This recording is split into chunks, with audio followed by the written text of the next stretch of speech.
Dear students, welcome to math academy. आज हम करेंगे स्कूल बेस्ड असेसमेंट 2023-2024 ग्रेड 8। यहाँ पे देखें मार्क्स की डिस्ट्रीब्यूशन किस तरह की है। ऑब्जेक्टिव पार्ट में 10 MCQs हैं और हर MCQs 1.5 मार्क का है, तो उसको हम 10 से मल्टीप्लाई करें तो 15 मार्क्स के आपके MCQs हैं। सब्जेक्टिव पार्ट में क्या है, 35 मार्क्स हैं। टोटल आपके पेपर के 50 मार्क्स हैं और टाइम कितना है, 1 आवर 30 मिनट, 1.5 घंटा यानी कि 90 मिनट्स। यहाँ पे आपके स्कूल का नाम लिखा होगा, जो पहले से ही लिखा होगा। आपने अपना नाम लिखना है, रोल नंबर लिखना है, सेक्शन लिखना है। उसके बाद हम ऑब्जेक्टिव पार्ट को सॉल्व करते हैं। MCQs हैं, इसमें क्या है, the number square root 5 is prime number, irrational number, rational number या नेचुरल नंबर। नेचुरल नंबर कौन से हैं, 1 2 3 4 जो होते हैं। रैशनल नंबर कौन से होते हैं, जो कि रेशो की फॉर्म में लिख सकते हैं, P/Q, और PQ जो है ये Z से बिलोंग करते हैं और Q जो है ये 0 नहीं होता। इस तरह के नंबर।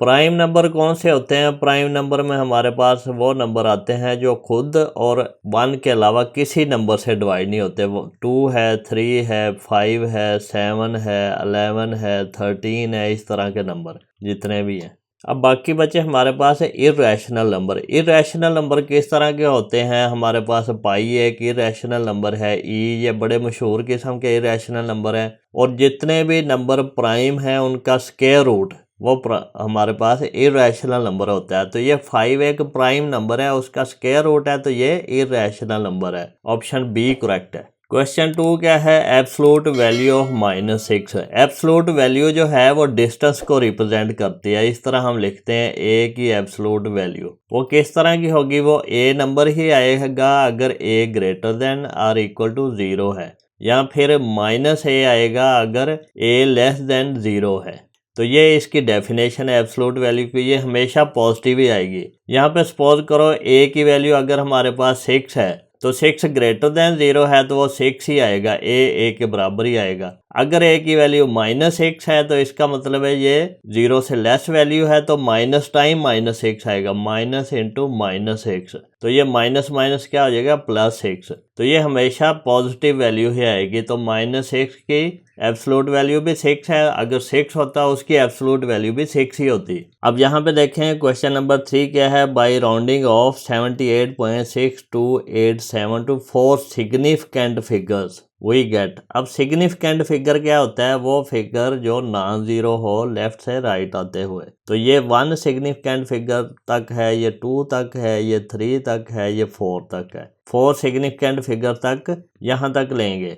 8 क्योंकि अब 5 या उससे ज़्यादा है तो हम इस 2 को 3 करेंगे, तो हमारे पास क्या आएगा, ये वाला 78.63। ये ऑप्शन करेक्ट होगी, क्योंकि ये 2 जो है राउंड होके 3 हो जाना है। अब देखें क्वेश्चन नंबर 4 क्या है, द स्क्वायर ऑफ 17 इज। 17 का स्क्वायर कैसे फाइंड करते हैं, 17 को 17 से मल्टीप्लाई करना है, तो ये क्या आएगा, 7 7 49, तो 9 यहाँ पे आया, 4 हमारे पास कैरी हो गया। तो अब क्या है, 7 1 7 प्लस 4 करेंगे, कितना आ गया, 11।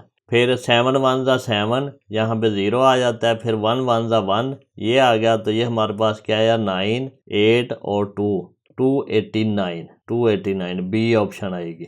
अब हमारे पास क्वेश्चन नंबर 5 है, क्यूब रूट ऑफ 729 का क्यूब रूट फाइंड करना है। अब हम क्यूब रूट कैसे फाइंड करते हैं, 729 को आपने डिवाइड करना है। अब देखें किस नंबर से डिवाइड होता है। अब ये क्योंकि लास्ट पे इवन नंबर नहीं है तो ये 2 से तो डिवाइड नहीं होगा, 3 से चेक करें, तो 3 से चेक करते हैं। 3 2 6, 1 कैरी हो गया, ये 12 हो गया, 3 4 12 हो गया, और 3 3 9 हो गया, तो ये डिवाइड हो गया। फिर दोबारा 3 से चेक करें, 8 3 24 और 3 1 3, फिर आप 3 से डिवाइड करें, तो ये क्या आएगा, 3 2 6, 3 7 21, फिर 3 से करें, 3 9 27, फिर 3 से करें, 3 3 9, और फिर 3 से करें, 3 1 3। तो ये कितनी दफ़ा, 1 2 3 4 5 6, तो ये हमारे पास क्या आएगा, 3⁻6 इज इक्वल टू 729। अब हमने इसका क्यूब रूट करना है। क्यूब रूट किसके बराबर होता है, वो होता है 1/3 पावर बन जाती है। तो 3⁻6 इसकी पावर 1/3, अब 3 2 ज़ा 6 होता है, तो ये क्या बना 3 स्क्वायर। 3 स्क्वायर क्या होता है 9। तो इसकी ऑप्शन क्या है सी। यहाँ पे एक और बड़ी मज़े की चीज़ है, अगर आपके पास ये कैलकुलेटर है, ये कैसियो 991 ES कैलकुलेटर है, तो ये आप ले सकते हैं। तो यहाँ पे आप क्या करें 729 ये आ गया, इसका हमने क्या करना है क्यूब रूट। तो क्यूब रूट यहाँ पे कैसे फाइंड करते हैं, इसकी पावर 1/3 ले लो, फिर भी आ जाएगा। या फिर आप ये भी कर सकते हैं, ये क्यूब रूट है, ये शिफ्ट के साथ इसको दबाया, फिर यहाँ पे 729, तो ये 9 आ गया। तो ये कैलकुलेटर से भी आप कर सकते हैं।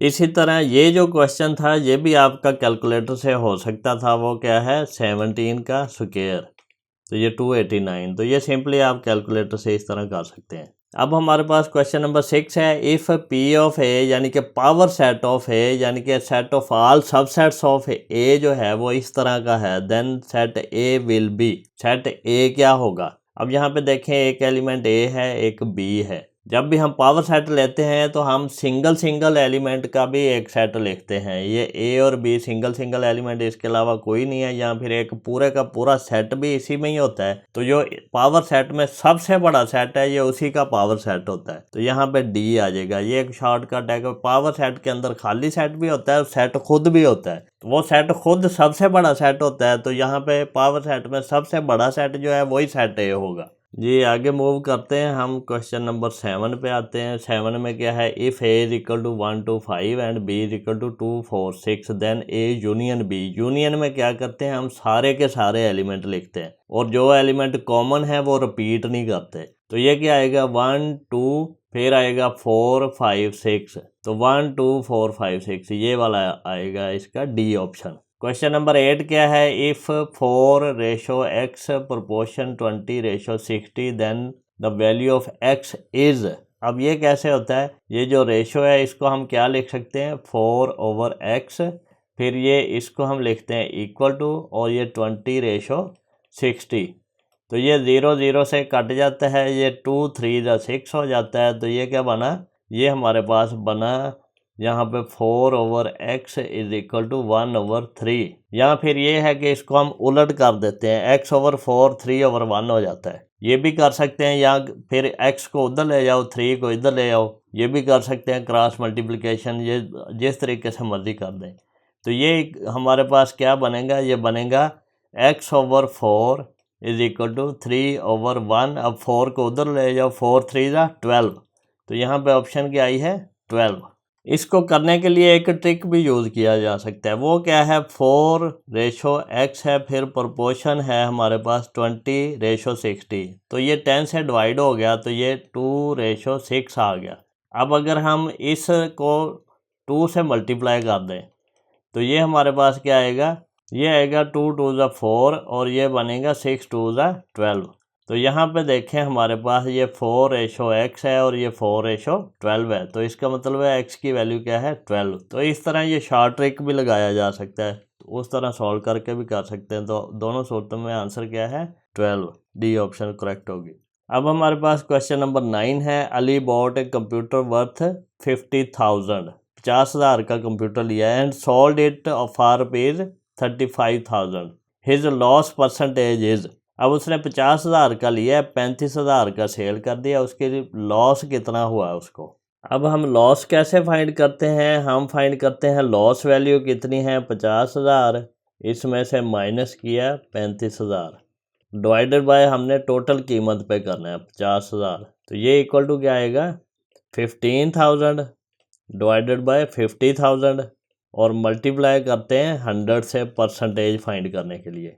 अब यहाँ पे देखें ये 3 0 इन 3 0 से कट गई, हमारे पास 15/50 मल्टीप्लाई बाय 100 आया है। तो इसको आप सिंपली कैलकुलेटर से भी सॉल्व कर सकते हैं, वैसे सॉल्व कर लें, डिवाइड करके सॉल्व कर लें। तो ये यहाँ पे हम कैलकुलेटर से सॉल्व करते हैं, 15 डिवाइडेड बाय करते हैं 50, इसको मल्टीप्लाई करते हैं 100 से, तो ये हमारे पास आंसर आता है 30।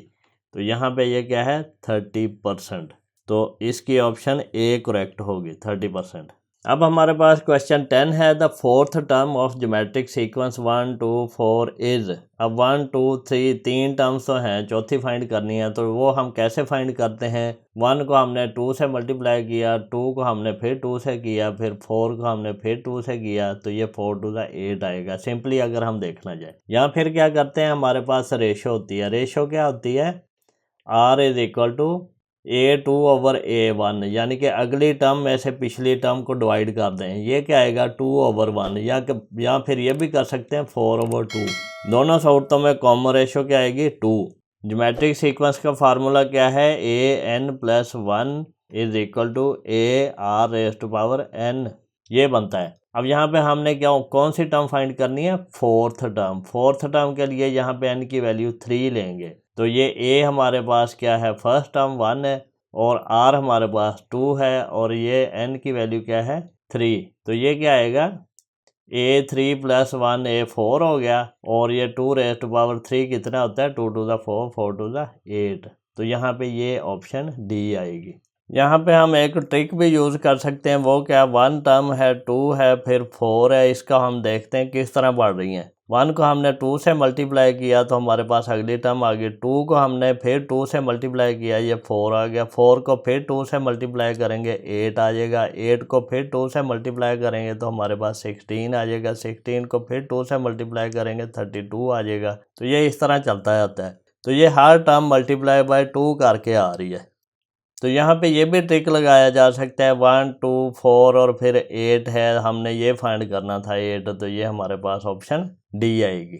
अब हम क्या करते हैं, सब्जेक्टिव पार्ट की तरफ आते हैं। क्वेश्चन नंबर 11 है, ए पार्ट है, how many PCs of wire of length 1/6। Wire की लेंथ कितनी है, 1/6 मीटर। मीटर अब उसका यूनिट है। Can be cut from a wire of length 56.5। 56 complete है और हाफ मीटर। इसमें से हमने 1/6 मीटर लेंथ की कितनी वायर्स काट सकते हैं। अब देखें, अगर हमारे पास 10 मीटर है तो उसमें से 1 मीटर की कितनी काट सकते हैं, 10। अगर 10 है उसमें 2 मीटर की कितनी काट सकते हैं, 5। अगर 10 है उसमें 5 मीटर की कितनी काट सकते हैं, 2। तो हमने जितने मीटर की लेंथ काट सकनी है, टोटल लेंथ को उससे डिवाइड कर देना है। तो यहाँ पे हमारे पास जो फार्मूला बनेगा वो क्या बनेगा, जो हमारे पास टोटल लेंथ है वो कितनी है, 56 कंप्लीट 1/2। तो हम इसको डिवाइड करेंगे 1/6 के साथ, ये असल में आएगा। उसकी वर्किंग कैसे करनी है वो हम देख लेते हैं।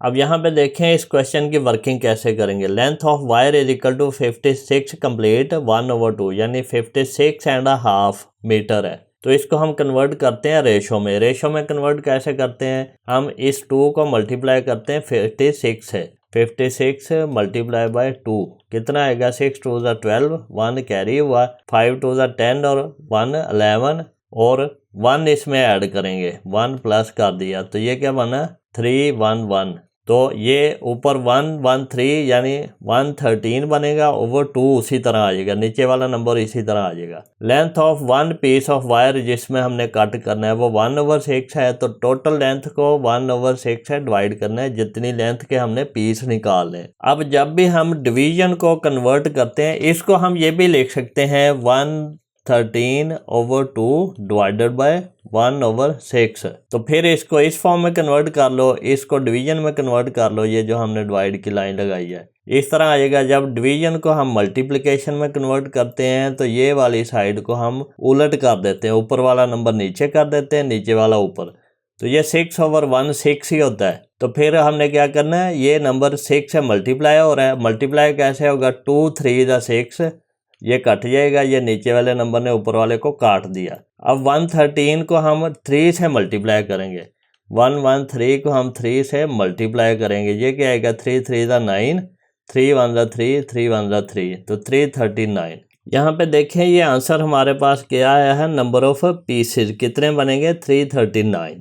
अब इसका पार्ट बी क्या है, find the length of A cubic shaped room if the volume of the room is this cubic feet. Cubic feet क्या होता है? फीट का क्यूब। अब ये हम लेंथ कैसे फाइंड करेंगे? क्यूब रूट लेके। Volume of cubic shaped room 3375 cubic feet है, इसकी एक लेंथ क्या होगी? Cube root. क्यूब रूट के लिए हम क्या करते हैं? 3375 को डिवाइड करते हैं। डिवाइड कैसे करेंगे? ये 3375 को हम डिवाइड करेंगे 2 से, चेक करेंगे क्योंकि ये इवन नंबर नहीं है लास्ट वाला, तो ये 2 से तो डिवाइड नहीं होगा। 3 से करेंगे तो ये 3 1 जा 3, 3 1 जा 3, 3 2 जा 6, एक इधर कैरी हो गया, 3 5 जा 15।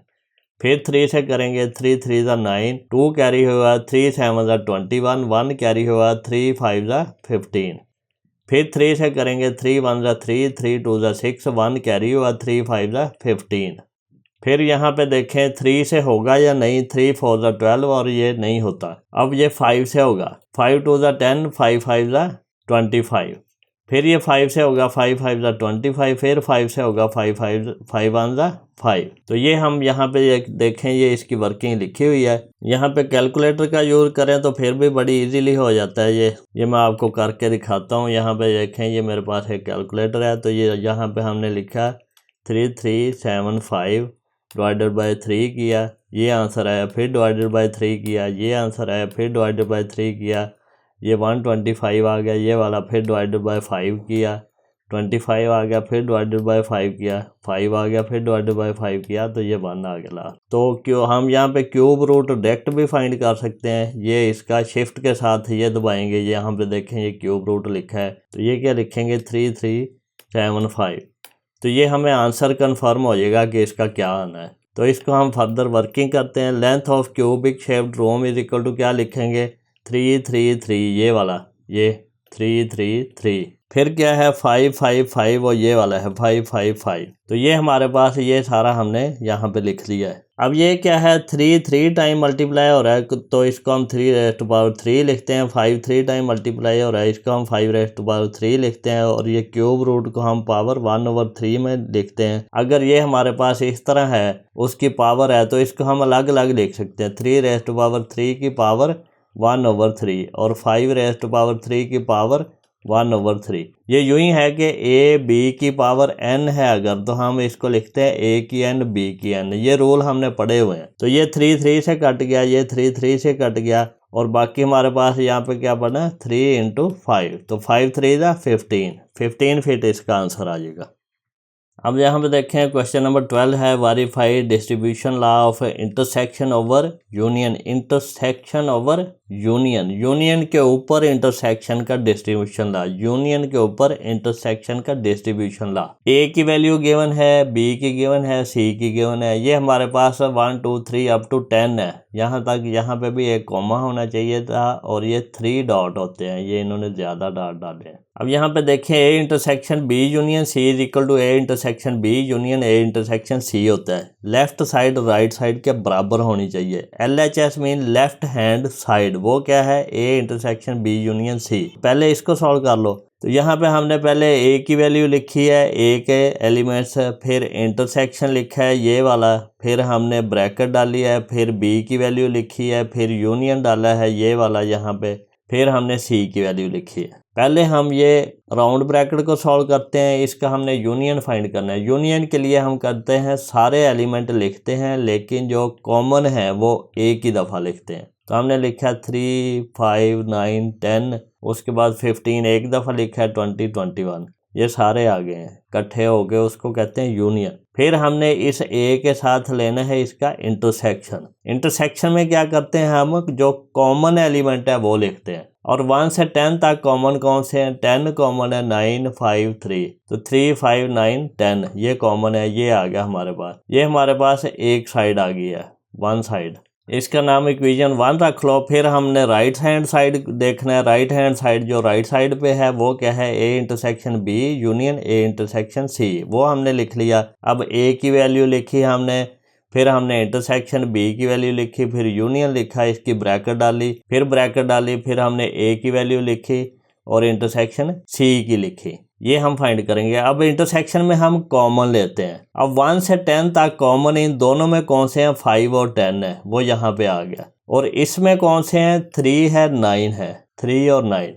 अब इसका यूनियन लेंगे तो 3, 5, 9, 10 ये आ जाएगा। तो यहाँ पे देखें ये इक्वेशन 2 है। From equation 1 and 2 left hand side equal to right hand side है, तो ये हमारे पास डिस्ट्रीब्यूशन लॉ प्रूव हो गया।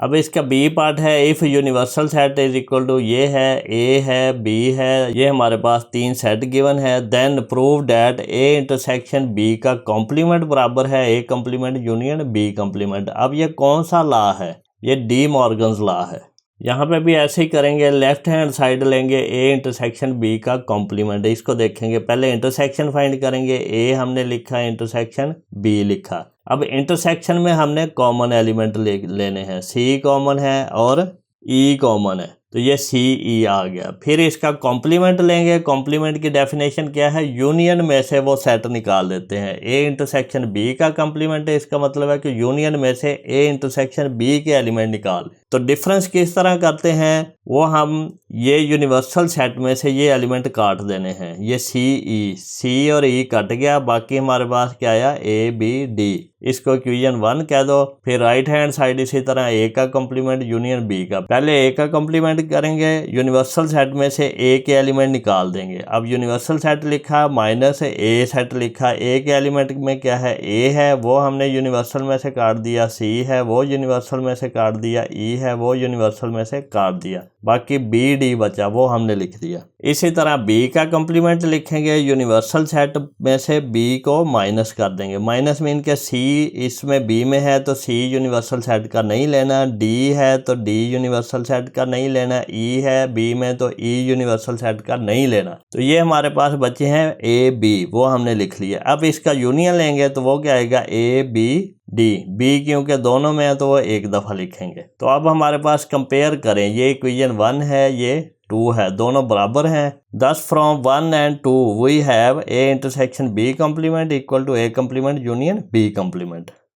क्वेश्चन नंबर 13 है, Aqib bought a motorcycle for 70,000 की मोटरसाइकिल ली एंड सोल्ड इट फॉर 84,000 और 84,000 की बेच दी। उसको कुछ मुनाफा होगा क्योंकि ज़्यादा पैसों की बेची है। Find his profit percentage, profit की परसेंटेज फाइंड करनी है। तो ये हमारे पास प्रॉफिट का फार्मूला है, प्रॉफिट परसेंटेज का, इसके आगे परसेंटेज भी लिखा होना चाहिए था। Profit over cost price, cost price जितने की हमने ली होती है वो होती है। तो यहाँ पे हम लिखेंगे, वर्किंग लिखेंगे, कॉस्ट प्राइस कितनी है 70,000, सेलिंग प्राइस 84,000, प्रॉफिट कितना है? सेलिंग प्राइस में से कॉस्ट प्राइस को माइनस कर दें तो 14,000 का प्रॉफिट है। तो प्रॉफिट परसेंटेज क्या होती है? Profit over cost price multiply by 100, आगे परसेंट का साइन है। प्रॉफिट प्राइस कितनी है हमारे पास? 14,000, 70,000 हमारी कॉस्ट प्राइस है और मल्टीप्लाई बाय 100, आगे परसेंटेज लिखना है। अब यहाँ पे देखें, ये हमारे पास जो 3 जीरोज हैं नीचे वाले 3 जीरो से कट गए, तो हमारे पास क्या बना? ये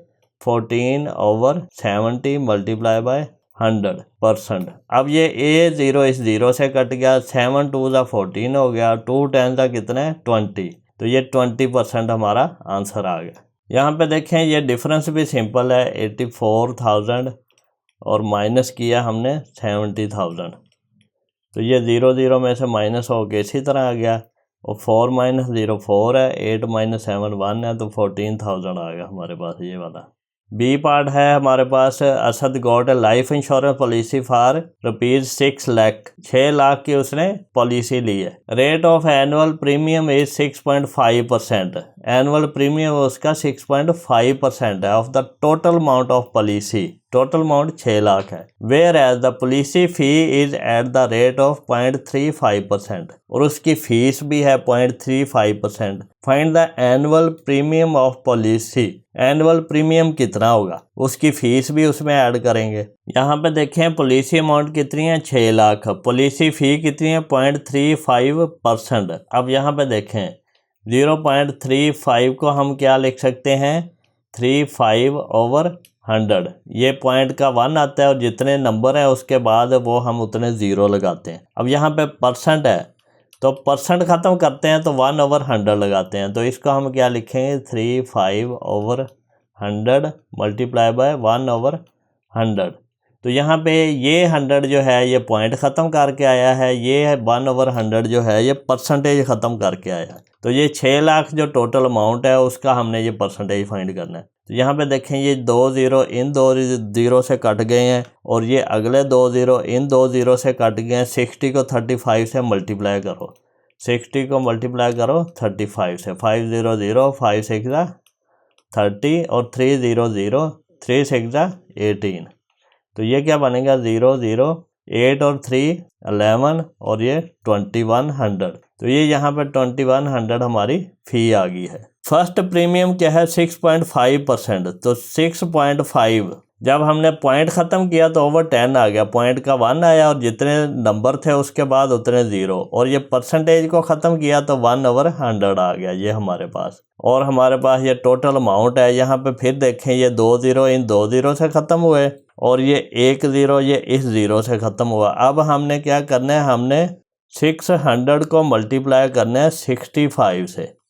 तो ये क्या आएगा 0 5 0 0 5 0 0 5 6 30, फिर 6 0 0 6 0 0 6 6 36। तो ये क्या बना 0 0 0 और 6 3 9 हो गया और ये 39,000। और यहाँ पे एनुअल प्रीमियम क्या बनेगा, फर्स्ट प्रीमियम 39,000 प्लस पॉलिसी फ़ी 2100। तो इन दोनों को ऐड करके हमारे पास क्या आता है 39,000 में ऐड करेंगे हम 2100। तो ये क्या आया 0 0 1 और 9 2 11 हो गया, 3 + 1 4 हो गया। तो 41,100 रुपीज़ यहाँ पे आ जाएगा हमारे पास आंसर। सी पार्ट है हमारे पास, find the nth and 10th term of geometric sequence this.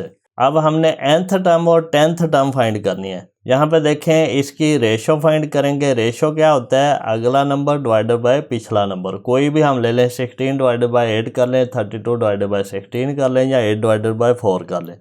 तो हम 8 डिवाइडेड बाय 4 करते हैं। या फिर यहाँ पे हम क्या लिखेंगे, हम लिखेंगे A2 डिवाइडेड बाय A1, या फिर A3 डिवाइडेड बाय A2 भी कर सकते हैं, या फिर A4 डिवाइडेड बाय A3 कोई भी कर लें। तो ये हमारे पास 8 डिवाइडेड बाय 4 आता है, 4 2 8। फार्मूला क्या है, AN+1 इक्वल टू होता है AR⁴n। या फिर यहाँ पे ये भी लिख सकते हैं AN = AR⁴n-1। यहाँ पे एक कम कर दें तो इधर भी एक कम करेंगे।